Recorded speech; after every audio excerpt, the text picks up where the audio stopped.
Einführung. Das Leben in der materiellen Welt wurde geschaffen, um die Menschheit zu prüfen. Kapitel 67 Al-Mulk, Vers 2. Er, der den Tod und das Leben erschaffen hat, um euch zu prüfen, wer von euch der Beste ist. Aus diesem Grund wurde die materielle Welt mit vielen Beschäftigungen und Ablenkungen erschaffen, die einen daran hindern, sich Allah, dem Erhabenen, gehorsam zu unterwerfen, indem man seine Gebote befolgt, seine Verbote missachtet und dem Schicksal mit Geduld entgegentritt. Diese Ablenkungen können auf 4 Haupthindernisse reduziert werden, die in diesem kurzen Buch kurz erörtert werden. Indem ein Muslim diese großen Hindernisse vermeidet und überwindet, wird er einen edlen Charakter erlangen. Gemäß dem Hadith in Jami at-Tirmidhi Nummer 2003 hat der heilige Prophet Muhammad, Friede und Segen seien auf ihm, darauf hingewiesen, dass das Schwerste auf der Waage des jüngsten Gerichts ein edler Charakter sein wird. Dies ist eine der Eigenschaften des heiligen Propheten Muhammad, Friede und Segen seien auf ihm, die Allah, der Erhabene, in Kapitel 68 Al-Kalam, Vers 4 des heiligen Koran lobt. Und tatsächlich besitzen sie eine große moralische Persönlichkeit. Daher ist es die Pflicht aller Muslime, sich die Lehren des heiligen Koran und die Überlieferungen des heiligen Propheten Muhammad, Friede und Segen seien auf ihm, anzueignen und danach zu handeln, um einen edlen Charakter zu erlangen. Unwissenheit. Die erste Ablenkung, die einen davon abhält, sich dem Gehorsam gegenüber Allah, dem Erhabenen, zu unterwerfen, ist Unwissenheit. Man könnte argumentieren, dass sie der Ursprung jeder Sünde ist, da derjenige, der die Folgen der Sünden wirklich kennt, sie niemals begehen würde. Dies bezieht sich auf wahres, nützliches Wissen, das Wissen, nach dem gehandelt wird. In Wirklichkeit ist alles Wissen, nach dem nicht gehandelt wird, kein nützliches Wissen. Das Beispiel eines Menschen, der sich so verhält, wird im heiligen Koran als Esel beschrieben, der Bücher des Wissens trägt, die ihm nichts nützen. Kapitel 62 Al-Jumu'ah, Vers 5. Und ist dann nicht übernommen, handelte nicht auf der Grundlage von Wissen, ist wie ein Esel, der Bänder an Büchern trägt. Eine Person, die nach ihrem Wissen handelt, macht selten einen Ausrutscher und begeht absichtlich Sünden. Tatsächlich ist dies nur auf einen Moment der Unwissenheit zurückzuführen, in dem eine Person vergisst, nach ihrem Wissen zu handeln, was dazu führt, dass sie sündigt. Der heilige Prophet Muhammad, Friede und Segen seien auf ihm, hat einmal in einem Hadith, der in Jami at-Tirmidhi Nummer 2322 zu finden ist, die Schwere der Unwissenheit hervorgehoben. Er erklärte, dass alles in der materiellen Welt verflucht sei, außer der Erinnerung an Allah, den Erhabenen, was auch immer mit dieser Erinnerung verbunden ist, der Gelehrte und der Schüler des Wissens.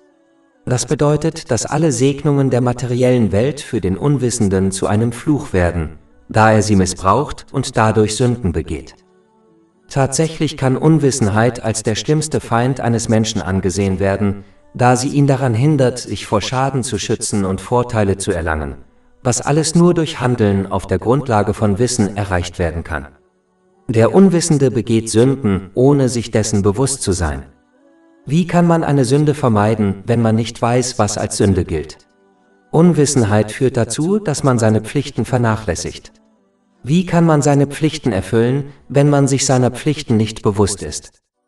Es ist daher die Pflicht aller Muslime, genügend Wissen zu erlangen, um alle ihre Pflichten zu erfüllen und Sünden zu vermeiden. Dies wird in einem Hadith bestätigt, der in Sunan ibn Majah Nummer 224 zu finden ist. Schwäche im Glauben. Das nächste große Hindernis für den Gehorsam gegenüber Allah, dem Erhabenen, ist die Glaubensschwäche.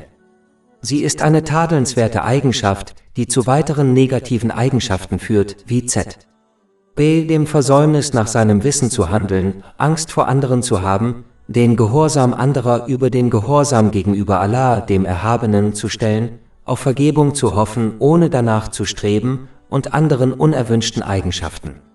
Die größte Plage der Glaubensschwäche ist, dass sie einem erlaubt, Sünden zu begehen, wie b. die Vernachlässigung der Pflichten.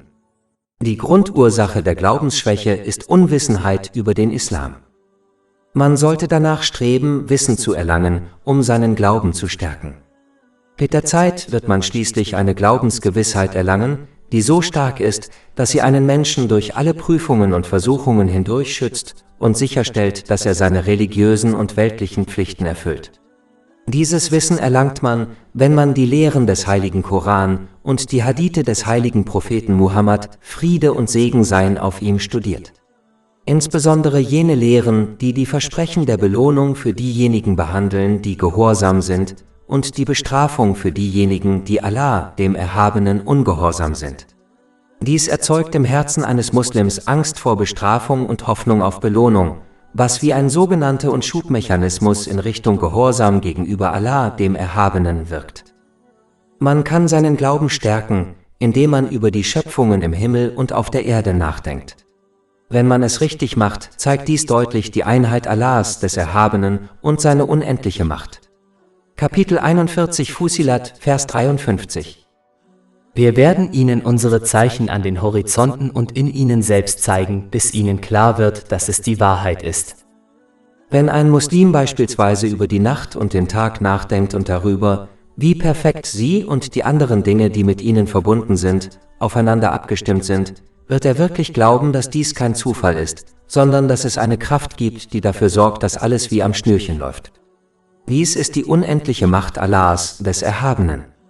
Wenn man außerdem über die perfekte Zeiteinteilung von Nacht und Tag nachdenkt, wird man erkennen, dass dies eindeutig darauf hinweist, dass es nur einen Gott gibt, nämlich Allah, den Erhabenen. Wenn es mehr als einen Gott gäbe, würde jeder Gott wollen, dass die Nacht und der Tag nach seinem eigenen Wunsch verlaufen. Dies würde zu völligem Chaos führen, da ein Gott vielleicht möchte, dass die Sonne aufgeht, während der andere Gott möchte, dass die Nacht weitergeht. Das perfekte, ununterbrochene System im Universum beweist, dass es nur einen Gott gibt, nämlich Allah, den Erhabenen.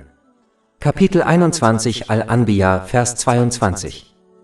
Gäbe es in ihnen also in den Himmeln und auf der Erde Götter außer Allah, wären sie beide zugrunde gegangen. Eine weitere Möglichkeit, den Glauben zu stärken, besteht darin, rechtschaffene Taten zu vollbringen und sich von allen Sünden fernzuhalten. Da der Glaube eine Überzeugung ist, die durch Taten unterstützt wird, wird er schwächer, wenn Sünden begangen werden, und stärker, wenn gute Taten vollbracht werden. So warnte beispielsweise der heilige Prophet Muhammad, Friede und Segen seien auf ihm, einmal in einem Hadith in Sunan an-Nasai, Nummer 5662, dass ein Muslim kein Gläubiger ist, wenn er Alkohol trinkt. Falsche Hoffnung. Das nächste große Hindernis für den Gehorsam gegenüber Allah, dem Erhabenen, ist die falsche Hoffnung auf ein langes Leben. Dies ist eine äußerst tadelnswerte Eigenschaft, da sie der Hauptgrund dafür ist, dass ein Muslim dem Anhäufen von materiellem Besitz den Vorzug vor der Vorbereitung auf das Jenseits gibt.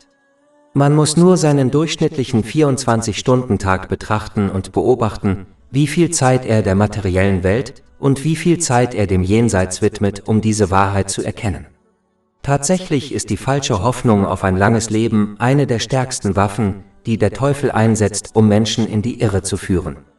Wenn eine Person glaubt, sie werde lange leben, verzögert sie die Vorbereitung auf das Jenseits, weil sie fälschlicherweise glaubt, sie könne sich in naher Zukunft darauf vorbereiten. In den meisten Fällen kommt diese nahe Zukunft nie und eine Person stirbt, ohne sich ausreichend auf das Jenseits vorbereitet zu haben. Darüber hinaus führt die falsche Hoffnung auf ein langes Leben dazu, dass man aufrichtige Reue und eine Veränderung des eigenen Charakters zum Besseren hinauszögert, da man glaubt, dass man noch viel Zeit dafür hat. Es ermutigt einen Menschen, Dinge dieser materiellen Welt wie Reichtum anzuhäufen, da es ihn davon überzeugt, dass er diese Dinge während seines langen Lebens auf der Erde brauchen wird. Der Teufel macht den Menschen Angst, indem er sie glauben lässt, sie müssten Reichtum für ihr Alter anhäufen, da sie möglicherweise niemanden finden, der sie unterstützt, wenn sie körperlich schwächer werden und daher nicht mehr für sich selbst arbeiten können. Sie vergessen, dass Allah, der Erhabene, genauso für sie sorgte, wie er für ihre Versorgung sorgte, als sie jünger waren, und dass er auch im Alter für sie sorgen wird.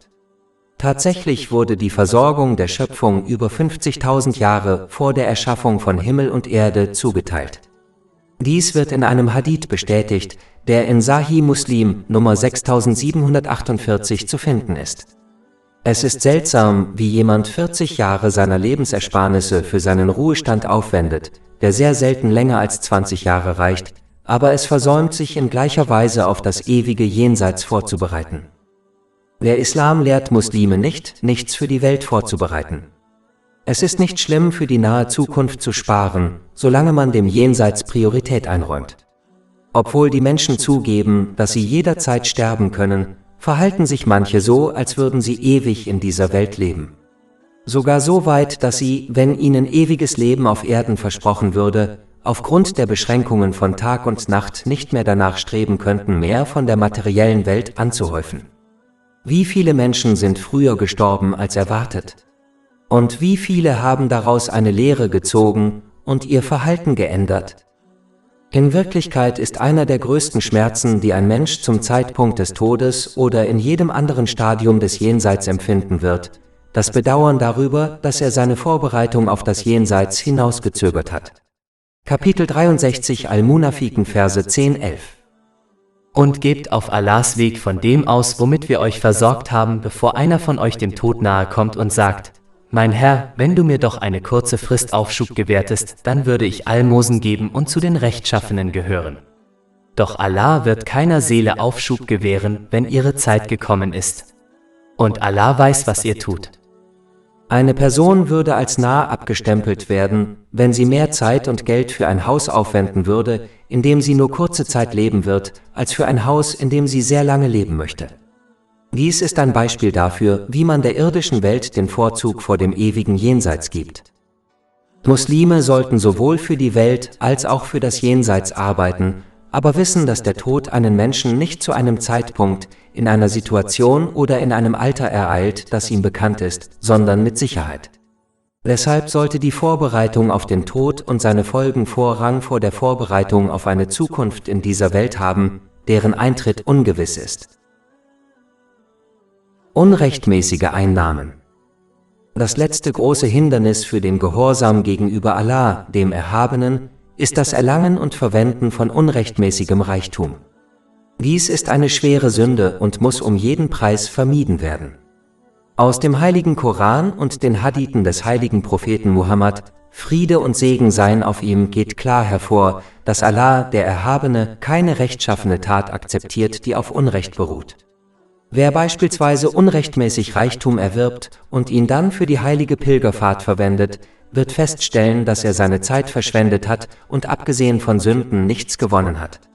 Diese Einstellung widerspricht völlig der Furcht vor Allah, dem Erhabenen. Er akzeptiert nur Dinge von denen, die ihn fürchten. Kapitel 5 Al-Ma'idah, Vers 27. Wahrlich, Allah nimmt nur von den Rechtschaffenen an, die ihn fürchten. Ein Hadith in Sahih Bukhari Nummer 1410 warnt, dass Allah, der Erhabene, nur rechtmäßigen Reichtum akzeptiert, der ausgegeben wird, um ihm zu gefallen. Tatsächlich warnte der heilige Prophet Muhammad, Friede und Segen seien auf ihm, in einem Hadith in Sahih Muslim Nummer 2346 deutlich, dass sogar das Flehen desjenigen, der unrechtmäßigen Reichtum verdient und ausgibt, von Allah, dem Erhabenen, abgelehnt wird. In Wirklichkeit braucht ein Mensch nur wenig, um in dieser Welt zu überleben. Aus den rechtschaffenen Vorgängern geht klar hervor, dass es möglich ist, sich vollständig von unrechtmäßigem oder zweifelhaftem Reichtum fernzuhalten, indem man ein gemäßigtes Leben führt, das weit von Extravaganz entfernt ist. Es ist offensichtlich, dass man nur aufgrund unnötiger Wünsche und Begierden zu unrechtmäßigem Reichtum neigt. Abschließend ist es für Muslime wichtig, die 4 größten Hindernisse auf dem Weg zum Gehorsam gegenüber Allah, dem Erhabenen, zu vermeiden, die in diesem kurzen Buch erörtert wurden. Der erste Schritt besteht darin, korrektes islamisches Wissen aus einer zuverlässigen Quelle zu erhalten. Dann muss man danach streben, danach zu handeln, indem man seine Pflichten, die Traditionen des heiligen Propheten Muhammad, Friede und Segen seien auf ihm, und seine weltlichen Pflichten aufrichtig zum Wohlgefallen Allahs des Erhabenen erfüllt. Diese Haltung wird einen um die Hindernisse auf dem Weg zum Gehorsam gegenüber Allah, dem Erhabenen, herumführen und einen sicher zu den Toren des Paradieses führen. Oltre 400 e-book, audiolibri, infografische podcast e-blog gratuiti disponibili sul nostro sito web www.shakepot.com